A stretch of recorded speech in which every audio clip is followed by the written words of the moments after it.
Existem segredos que unem pessoas de formas que o destino jamais poderia planejar. Maitê Cordeiro nunca imaginou que o homem por quem estava perdendo o sono guardava o mesmo diagnóstico que ela escondia do mundo há 3 anos. A mesma sentença médica, a mesma batalha silenciosa, a mesma contagem regressiva que ninguém mais podia ver.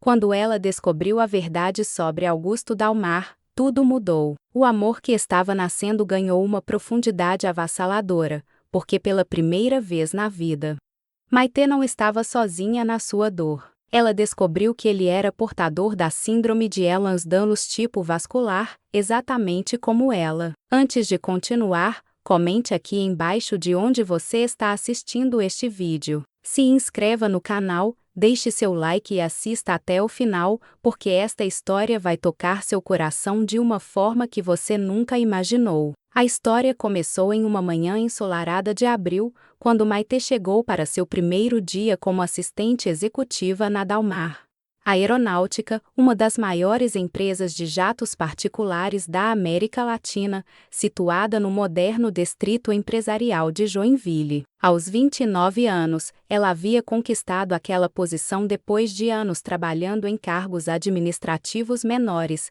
sempre escondendo sua condição. A síndrome de Ehlers-Danlos tipo vascular era seu segredo mais guardado. Uma doença genética rara que fragilizava suas artérias e órgãos internos, tornando cada dia uma incerteza. Poucos viviam além dos 40 anos. Maitê aprendeu a sorrir enquanto carregava esse peso sozinha. Augusto Dalmar tinha 42 anos, olhos cor de âmbar, e uma presença que dominava qualquer ambiente. Ele construiu seu império do zero, transformando uma pequena oficina de manutenção aeronáutica herdada do pai em um negócio bilionário. Era conhecido por sua genialidade nos negócios, seu perfeccionismo implacável e sua vida pessoal hermeticamente fechada. Ninguém sabia por que ele nunca se casara, porque evitava eventos sociais, porque desapareceu sem explicações por dias inteiros. Augusto cultivava o mistério como quem cultiva uma armadura. O primeiro encontro deles aconteceu no amplo escritório de vidro no último andar do edifício corporativo. Maitê entrou carregando sua pasta de couro marrom, o coração acelerado pela importância daquele momento profissional. Augusto estava de pé diante da janela panorâmica, observando os aviões no aeroporto industrial próximo. Quando ele se virou, seus olhos se encontraram. E algo indefinível passou entre eles. Um reconhecimento sem nome. Uma centelha que nenhum dos dois esperava. Bom dia, Sr. Dalmar.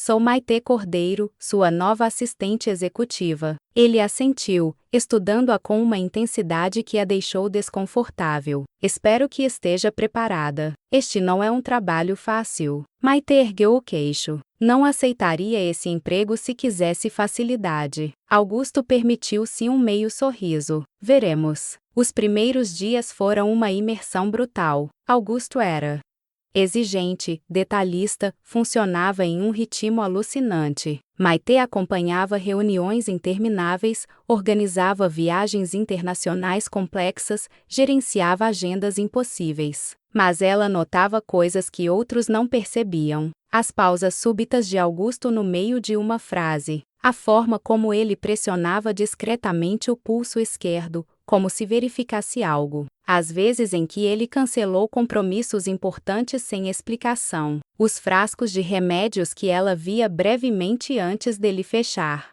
gavetas com rapidez suspeita. Maitê reconhecia aqueles sinais porque ela mesma os tinha. A constante vigilância sobre o próprio corpo. O medo silencioso de um rompimento arterial. A necessidade de esconder a fragilidade atrás de uma máscara de normalidade. Ela tomava beta-bloqueadores todas as manhãs, evitava esforços físicos intensos, media a pressão arterial religiosamente. Sua vida era uma coreografia cuidadosa de precauções invisíveis. Com o passar das semanas, a relação profissional começou a se transformar em algo mais complexo. Augusto confiava cada vez mais nela, compartilhando decisões estratégicas, pedindo opiniões, mantendo ao seu lado em negociações cruciais. Maitê se descobria pensando nele fora do horário de trabalho, na forma como seus olhos se iluminavam quando falava sobre aviação, no sorriso raro que transformava completamente seu rosto sério,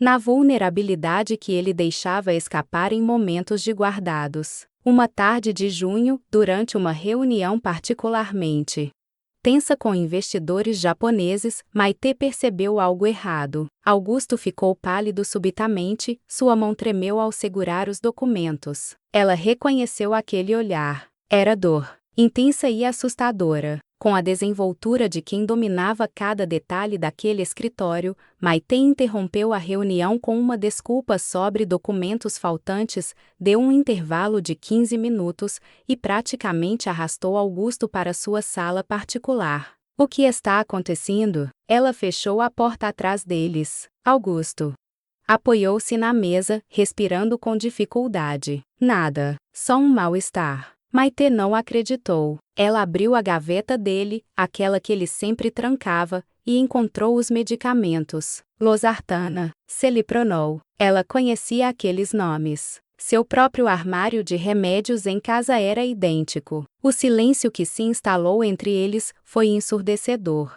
Augusto a encarou com uma mistura de choque, raiva e algo que parecia alívio. Como você sabe o que são esses remédios? A voz dele saiu rouca. Maitê sentiu-as lágrimas queimar em seus olhos. Porque eu tomo os mesmos, todos os dias, há 3 anos. As palavras ficaram suspensas no ar como uma confissão que mudava tudo. Augusto fechou os olhos por um longo momento. Quando os abriu novamente, havia algo diferente neles. Uma abertura, uma vulnerabilidade crua. Ela os dá-los. Maitê assentiu, incapaz de falar. Tipo vascular, ele completou, e não era uma pergunta. Eles ficaram ali, separados por apenas 2 metros de distância, mas unidos por uma verdade que ninguém mais no mundo poderia compreender completamente. 2 estranhos que não eram mais estranhos. 2 pessoas que carregavam a mesma cruz invisível, o mesmo medo todas as manhãs ao acordar,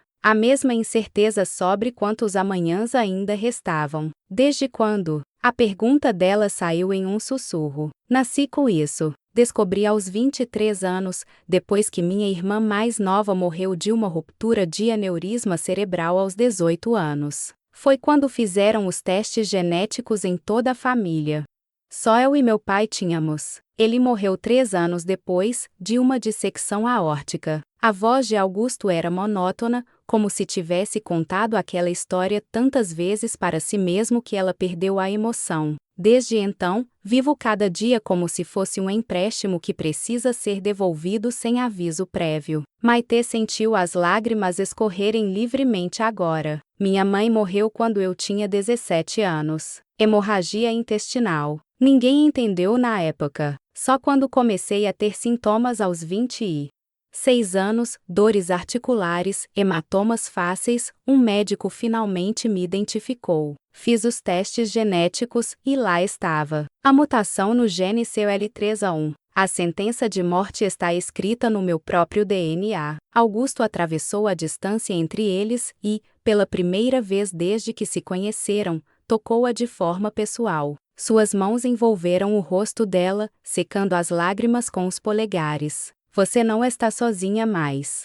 Aquelas 4 palavras quebraram todas as barreiras que Maitê havia construído em torno de seu coração. Ela desabou nos braços dele, e Augusto a segurou com uma força desesperada de quem finalmente encontrou alguém que entendia. Eles ficaram assim por longos minutos, 2 sobreviventes de uma batalha que ninguém mais podia ver, encontrando consolo um no outro. Quando finalmente se separaram, algo fundamental havia mudado entre eles. Não era mais apenas atração. Era reconhecimento. Era compreensão. Era a certeza de que aquele encontro não havia sido casual, mas necessário. Augusto cancelou o restante das reuniões daquele dia. Eles saíram do escritório e foram até um parque próximo ao rio Cachoeira, onde se sentaram em um banco afastado e conversaram por horas. Compartilharam suas rotinas médicas, seus medos, suas estratégias de sobrevivência. Augusto contou sobre as consultas regulares com especialistas em São Paulo e nos Estados Unidos, sobre os exames de imagem periódicos para monitorar seus aneurismas, sobre a dieta rigorosa e a vida sem exercícios intensos. Maitê falou sobre sua solidão, sobre como escondia tudo de seus colegas de trabalho, sobre o peso de sorrir, quando tudo o que queria era gritar de medo. Antes de continuarmos, se você está gostando desta história, se inscreva no canal agora, deixe seu like, considere se tornar membro para apoiar nosso trabalho e continue assistindo até o final. O que vem a seguir vai surpreender você. Nas semanas seguintes, Maitê e Augusto desenvolveram uma intimidade que ia além do romance convencional. Eles compartilhavam algo que a maioria das pessoas nunca precisaria enfrentar: a consciência aguda da própria mortalidade. Cada momento juntos tinha um peso diferente. Cada conversa, cada riso, cada olhar carregava a urgência de quem sabe que o tempo é um luxo limitado. Augusto começou a se abrir de formas que chocaram até mesmo ele próprio. Uma noite, durante um jantar no apartamento dele, uma cobertura moderna com vista para a Baía de Babitonga, ele falou sobre a culpa. Sobrevivi. Meu pai não. Minha irmã não. Porque eu? Maitê segurou sua mão sobre a mesa. Não existe resposta para isso. Mas você está aqui. E eu estou aqui. E talvez isso seja o suficiente. Eles se tornaram o refúgio um do outro. Quando Maitê tinha uma crise de ansiedade sobre sua saúde, ligava para Augusto a qualquer hora, e ele estava lá, com palavras que só alguém que entendia aquele terror poderia oferecer. Quando Augusto voltava de uma consulta médica com notícias de um novo aneurisma sendo monitorado, era Maitê quem o segurava enquanto ele desmoronava, permitindo-se ser fraco pela primeira vez em décadas. A relação física entre eles se desenvolveu com uma delicadeza especial. Ambos sabiam das limitações de seus corpos, dos cuidados necessários. Cada toque era medido, cada momento de paixão equilibrado com consciência. Mas havia uma beleza naquela atenção, uma reverência mútua pelos corpos frágeis que abrigavam espíritos fortes. Em uma manhã de agosto, Maitê acordou no apartamento de Augusto, os primeiros raios de sol entrando pela janela panorâmica. Ele ainda dormia ao seu lado, o rosto relaxado de uma forma que raramente via durante o dia. Ela observou-o em silêncio, pensando em como a vida poderia ser estranhamente generosa mesmo em suas crueldades. Ela havia encontrado amor, sim, mas mais do que isso, havia encontrado compreensão. E isso valia mais do que qualquer conto de fadas perfeito. Mas nem tudo eram momentos de paz. A realidade de suas condições estava sempre presente. No final de agosto, Augusto teve uma crise durante uma viagem de negócios a Brasília. Dor abdominal intensa. Maitê estava em Joinville quando recebeu a ligação. Ele estava sendo levado às pressas para o hospital. Possível ruptura intestinal. Ela pegou o primeiro voo, as mãos tremendo durante toda a viagem. Aquele era o medo constante que ambos viviam. A qualquer momento, um vaso sanguíneo poderia ceder. A qualquer momento, tudo poderia acabar. Quando chegou ao hospital, Augusto estava em observação. Os exames mostraram que não havia ruptura, apenas um sangramento menor que foi controlado. Mas o susto foi brutal. Maitê segurou a mão dele no leito hospitalar, e Augusto disse algo que a assustou. Você precisa se preparar para quando isso acontecer de verdade. Não se eu acontecer. Quando? Ela apertou a mão dele com força. Então você também precisa se preparar. Porque isso vale para mim também. E eu não vou desperdiçar o tempo que temos com medo do tempo que não temos. Foi naquele quarto de hospital estéril, sob luzes frias e cercado pelo cheiro de desinfetante, que Augusto disse pela primeira vez: Eu te amo, Maitê. E não é apesar de tudo isso. É por causa de tudo isso. Porque você entende. Porque você está aqui. Porque você é a primeira pessoa com quem posso ser completamente honesto sobre o que significa viver assim. Maitê sentiu as lágrimas rolarem. Eu também te amo. E vamos viver, Augusto. Pelo tempo que tivermos, vamos viver de verdade. Quando voltaram para Joinville, algo havia mudado novamente entre eles. A crise havia solidificado o compromisso. Augusto pediu Maite em casamento em setembro, não com um grande gesto público, mas em um momento íntimo, no escritório deles depois que todos haviam ido embora. Não sei quanto tempo temos, ele disse, a caixa de veludo preto aberta nas mãos dele. Mas quero passar cada segundo restante como seu marido. Maite aceitou sem hesitação. Eles se casaram em outubro, em uma cerimônia pequena, em uma capela histórica. No centro de Joinville, apenas com alguns amigos próximos e os poucos familiares que ainda tinham. Foi simples, mas perfeito. Quando trocaram votos, não foram as promessas tradicionais. Foram palavras próprias, cruas e honestas. Prometo não ter pena de você, Augusto disse. Prometo te ver como a mulher forte que você é, não como uma paciente. Prometo viver cada dia com você como se fosse o primeiro, não o último. Maite respondeu. Prometo não deixar o medo vencer.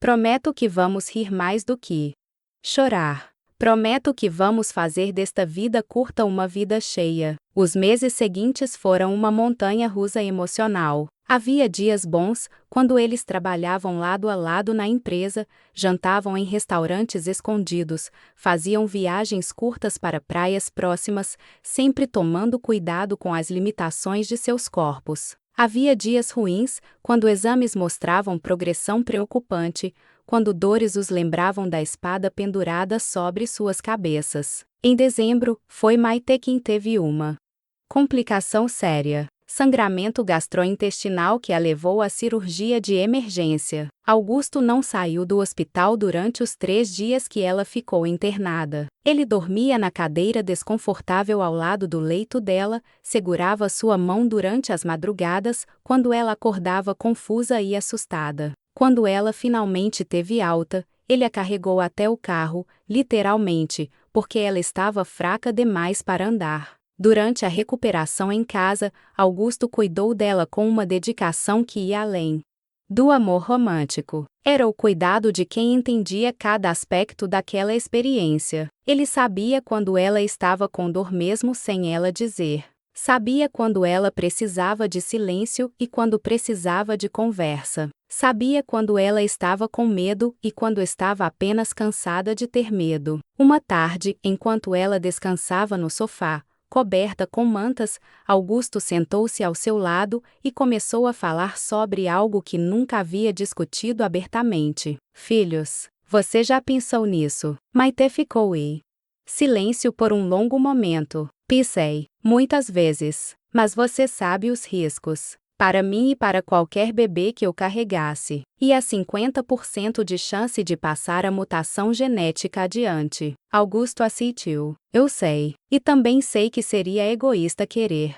Mas às vezes me pego imaginando como seria ter uma parte nossa, continuando depois que nós. Ele não terminou a frase. Maite virou-se para ele. Talvez a gente não precise de filhos biológicos para deixar um legado. Talvez nosso legado seja a forma como vivemos, a forma como amamos, a forma como não deixamos essa doença nos transformar em vítimas. Eles conversaram por horas sobre esse assunto, explorando possibilidades, medos, sonhos. No final, não chegaram a uma conclusão definitiva, mas a conversa os aproximou ainda mais, abrindo camadas de vulnerabilidade que ainda não haviam sido tocadas. O primeiro ano de casamento deles foi diferente de qualquer lua de mel tradicional. Foi um ano de aprender a dançar com a incerteza, de celebrar cada exame que vinha estável, de chorar juntos quando as notícias não eram boas. De encontrar alegria nos momentos simples porque os momentos simples eram preciosos.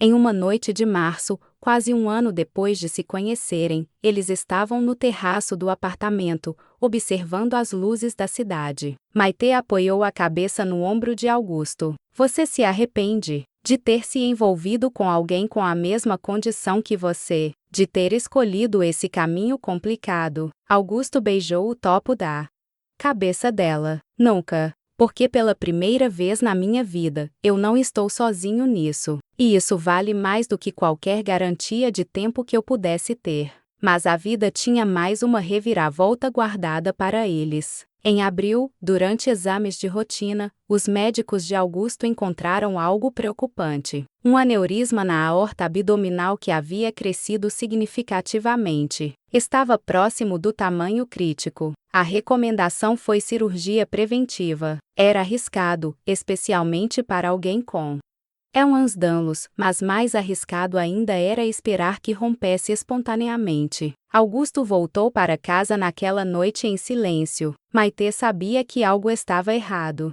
Quando finalmente contou, ela sentiu o mundo tremer sob seus pés. Não pela primeira vez, mas de uma forma diferente agora. Agora ela tinha algo a perder. Alguém a perder. Quando é a cirurgia? 3 semanas. Vão fazer em São Paulo, com o melhor cirurgião vascular do país especializado em doenças do tecido conjuntivo. As 3 semanas seguintes foram as mais longas da vida deles. Augusto tentava manter a normalidade, trabalhando, fazendo planos para depois da cirurgia. Mas Maite via o medo nos olhos dele. Ela própria acordava no meio da noite em pânico, imaginando perder ele, imaginando ficar sozinha novamente naquela batalha. 2 dias antes da cirurgia, eles foram ao cartório e atualizaram testamentos, procurações, documentos que ninguém da idade deles deveria precisar organizar. Foi brutalmente real, brutalmente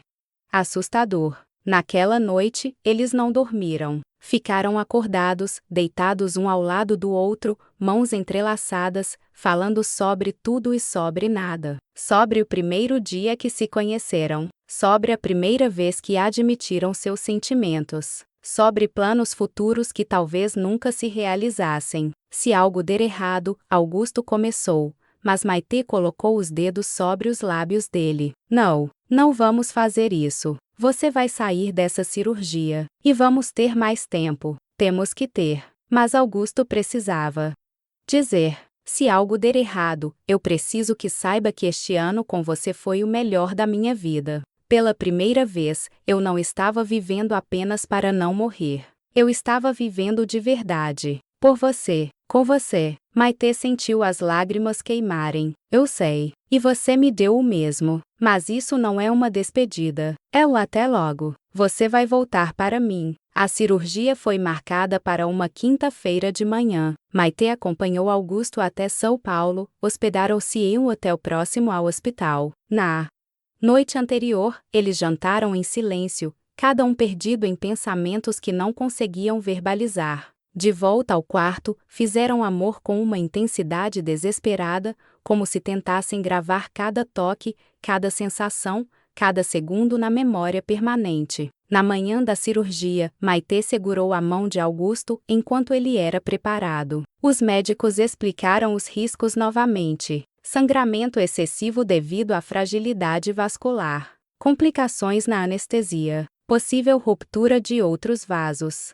Durante o procedimento, a taxa de mortalidade era significativa, mas não fazer nada tinha uma taxa de mortalidade de 100% eventualmente. Antes de ser levado, Augusto puxou Maite para perto. Te amo, sempre te amei. Desde o primeiro dia, ela beijou-o profundamente. Eu te amo, e vou estar aqui quando você acordar. Isso é uma promessa. As 8 horas seguintes foram as mais longas da vida de Maite. Ela ficou na sala de espera, incapaz de comer, incapaz de fazer qualquer coisa além de medir cada minuto. Outras famílias iam e vinham. Médicos apareciam com notícias boas e ruins para outras pessoas. Ela esperava. Apenas esperava, cada fibra do seu ser concentrada em uma única prece silenciosa. Quando o cirurgião finalmente apareceu, o rosto dele era sério. Maite sentiu suas pernas fraquejarem. A cirurgia foi complicada.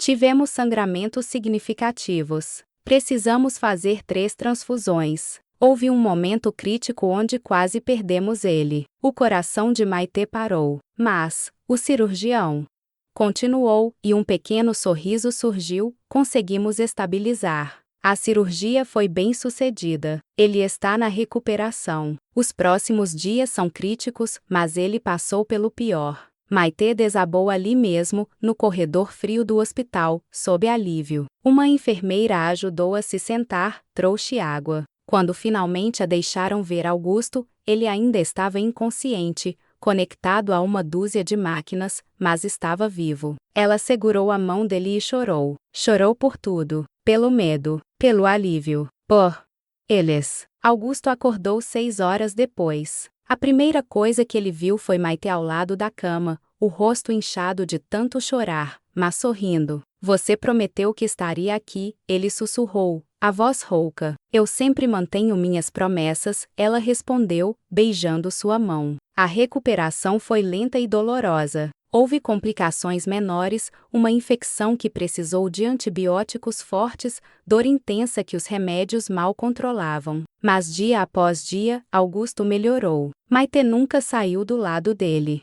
Dormia na cadeira do hospital, ajudava-o nos exercícios de fisioterapia, brigava com os médicos quando achava que não estavam sendo cuidadosos o suficiente. Um mês depois, eles voltaram para Joinville. Augusto ainda estava se recuperando, mas o prognóstico era bom. O aneurisma havia sido reparado com sucesso. Claro, a doença não tinha cura. Haveria outros desafios, outros aneurismas, outros riscos. Mas tinham ganhado tempo, precioso e valioso tempo. Em uma tarde de junho, exatamente 2 anos.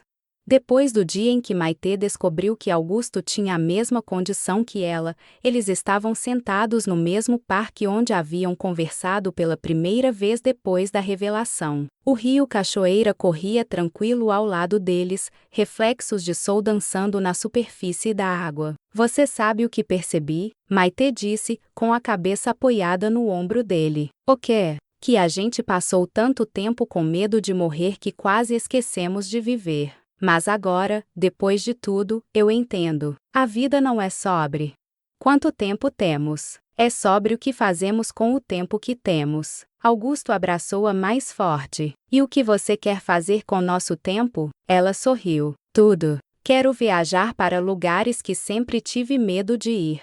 Quero rir até doer. Quero brigar e fazer as pazes. Quero ter manhãs preguiçosas e noites que nunca acabam. Quero viver cada segundo como se fosse um milagre. Porque é. Augusto virou o rosto dela para ele. Então vamos fazer isso, juntas, pelo tempo que tivermos. E vamos fazer valer a pena. Eles se beijaram ali, sob o sol morno de junho, 2 sobreviventes que haviam encontrado um no outro não apenas amor, mas também propósito. Não sabiam quantos anos teriam. Ninguém com Ehlers-Danlos tipo vascular sabia. Mas sabiam que teriam um dia juntos. E cada dia seria suficiente. Naquela noite, em casa, Maite encontrou Augusto olhando pela janela, perdido em pensamentos. Ela abraçou-o por trás. No que está pensando? Ele cobriu as mãos dela com as suas. Estou pensando que passei 20 anos da minha vida sozinho, acreditando que era a única forma de proteger alguém da dor de me perder. E então você apareceu, e me mostrou que amar alguém, mesmo sabendo que o tempo é limitado, mesmo sabendo dos riscos, é a coisa mais corajosa que podemos fazer. Maite apertou o abraço. Nós somos corajosos, e somos fortes, e somos sortudos. Porque nós encontramos um ao outro. Augusto virou-se nos braços dela,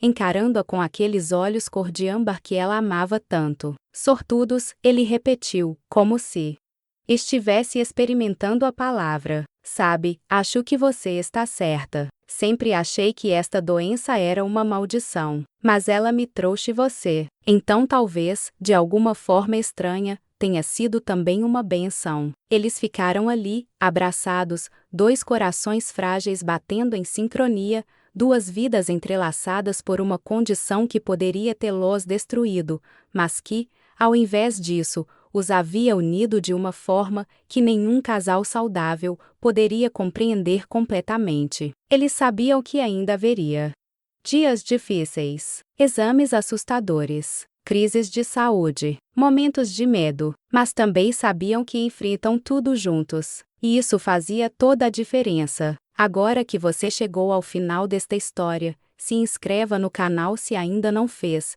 deixe seu like, comente o que você achou e compartilhe este vídeo com seus amigos. E não esqueça de assistir os próximos vídeos do canal, porque temos muitas outras histórias emocionantes esperando por você.